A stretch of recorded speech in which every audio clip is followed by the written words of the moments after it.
सज्जन ने कहा कि काबा, मक्का मदीना में गैर मुस्लिमों को क्यों नहीं जाने देते। तो तर्क उन्होंने बड़ा अच्छा दिया कि जैसे देश में सब जगह आप जा सकते हैं, मगर जो फौज के रहने का एरिया है वहाँ आप नहीं जा सकते। वहाँ जाएंगे तो वहाँ का सिक्रेसी खत्म हो जाएगा, इसलिए वहाँ नहीं जाने देना है। तो फिर ये कहते समय उनको ये भी सोचना चाहिए कि दूसरे धर्म वाले स्थान पर भी यही लागू होगा, आप वहाँ नहीं जा सकते। और ये नफरत फैलाता है। फिर उन्होंने कहा कि आप मुस्लिम मंत्र जो कलमा है वो पढ़ेंगे, ला इलाहा इल्लल्लाह मुहम्मद रसूलुल्लाह, तो आप जा सकते हैं। जबकि असलियत यह है कि वहाँ किसी भी हाल में नहीं जाने देते हैं।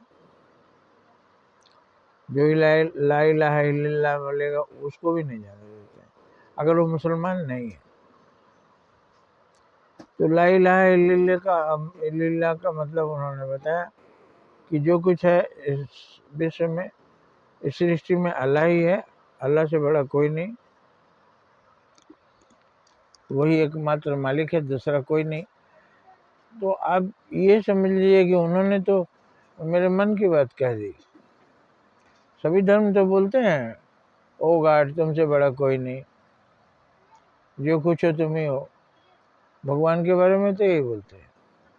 इसका मतलब एक ही जो ऊपर वाली शक्ति है, जो सर्वश्रेष्ठ है, जो सारी दुनिया का मालिक है, वो तो वही तो एकमात्र मालिक है, उसके ऊपर कोई मालिक नहीं है। ईश्वर वही है जिसने खुद को बनाया, खुद ही सारी दुनिया का मालिक है, उसके ऊपर कोई नहीं। तो बस भाषा का अंतर हो गया, वो अरबी में बोले, ये संस्कृत में बोलते हैं, तो बात तो एक ही बोलते हैं। तो फिर एक क्यों नहीं होते? इसलिए कि हम आपका मतलब कहना नहीं समझते, आप मेरा कहना नहीं समझते, आप मेरा सम्मान नहीं करते, हम आपका नहीं करते। इसका विपरीत, अगर हम आपका सम्मान करें, आप मेरा सम्मान करें, आप अपनी बात समझाएं, हम अपनी बात समझाएं, हो सकता है दोनों की समझ एक ही हो।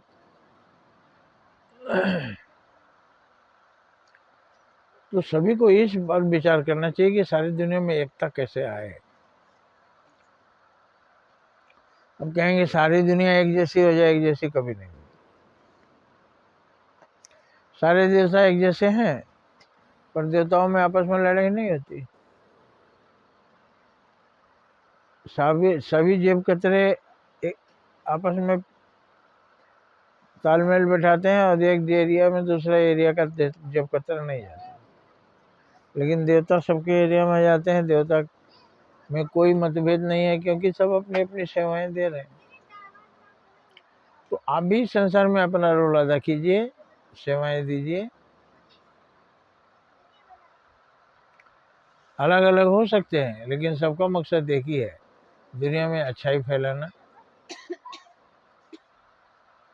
दुनिया को में अमन चैन लाना, दुनिया को स्वर्ग बनाना, दुनिया को दुखों से मुक्त बनाना, दुनिया को टेंशन रहित बनाना, दुनिया को दयालु और अहिंसक बनाना। तो सारी दुनिया को अच्छा बनाने के लिए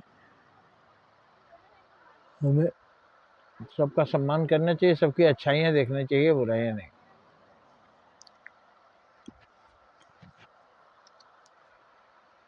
आम मीठा है तो मिर्चा तीता है, लेकिन दोनों सेहत के लिए अच्छे हैं। ये भी बिकता है, वो भी बिकता है। टमाटर दूसरी तरह का होता है और भिंडी दूसरी तरह का, इसमें कोई तत्व है, उसमें कोई तत्व है, दोनों बिकता है।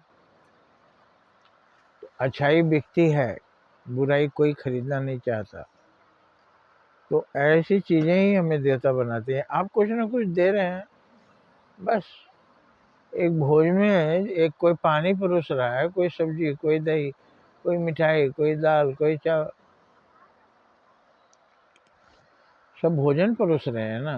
उसी तरह से सभी लोग दुनिया की सेवा करें, अपने अपने ढंग से। सब एक जैसे नहीं हो सकते, लेकिन हमको ये ध्यान रखना है कि मेरे पास जो भी शक्ति है, हम उसे संसार की सिर्फ सेवा करेंगे, संसार की भक्ति करेंगे,